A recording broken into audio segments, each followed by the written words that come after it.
ginagawa nila tayong tanga eh. Ginagawa ho nila tayong mga, alam niyo ho yun, yung anturing sa atin, mga hampas lupa tayong lahat eh. Na tayo nasa ibaba, na wala na po tayo kapag-asa pa. Nakita mo yung katwiran nila, even doon sa deliberasyon. Dahil daw ang PhilHealth hindi nagagawa ang kanilang tungkulin. Dahil daw ang PhilHealth may mga pagkukulang. Exactly.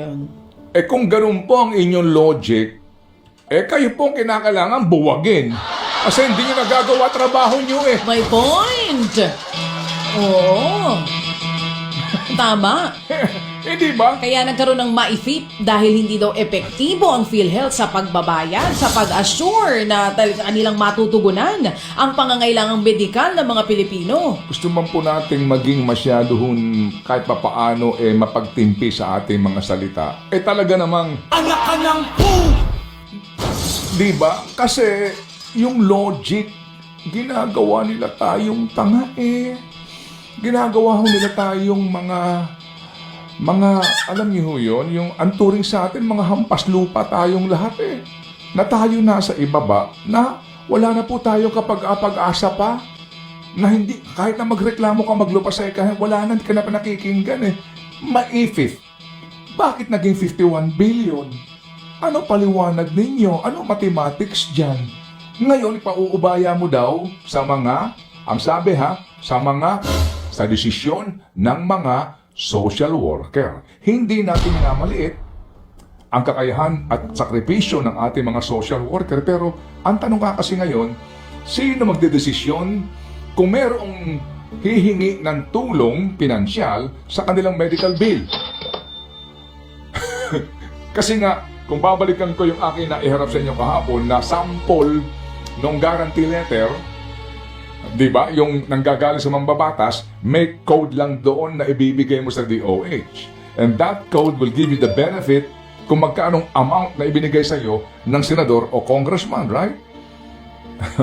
50,000, 100,000. So, gaya po ng akin ay paliwanag nga kahapon, may mga pasyente, sasabihin nung heart patient, kailangan mo ng 800,000. Yung kaibigan natin, kailangan mo ng 700,000 mahigit.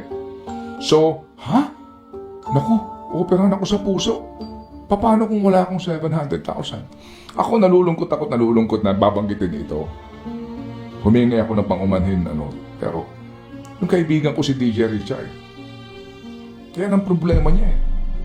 Namatay siya dahil sa sakit sa puso. Kailangan siya operahan. Pero yung kanyang unang concern, sabi sa akin, pambayad ko, sabi sa akin, brother. Kasi gantong halaga ang pinagpapahanda. Hindi ba? Sa kanya. Sabi ko, hindi, huwag mong isipin yun, gawa natin ng paraan to, magagawa ng paraan yan. Importante, mailipat ka muna kaagad-agad kasi kailangan ka operahan, sabi nga ng doktor mo. Basically po, kagaya niya. Yun ang kanyang problema. At marami pang iba. Di po ba? Na pag sinintensyahan ka ng doktor mo, itong sakit mo, may lung cancer ka, kailangan ka operahan ka agad sa iyong baga. Sabihin sa'yo, Dok, mga magkano bang kakailanganin? Yun agad ang tanong mo eh. Kung kakayanin ba ng inyong pamilya? Pag binigyan ka ng gantong halaga, parang sintensya sa'yo eh. Parang kapag hindi mo yan na-produce, hindi ka ma-ooperahan. So ikaw ngayon, kumahog, di ba? Tawag ka ng kaibigan, hanap ka ng koneksyon para makakuha ka ng guarantee letter. Okay, fine. May pakinabang to kahit papaano. Di ba? But they decide magkanong pera ang ibibigay sa'yo. Pera mo. Pera ng bayan. But they decide kung magkano matatanggap mo. Tama? Girl? Tama. Silang nagdedesisyon. Hindi.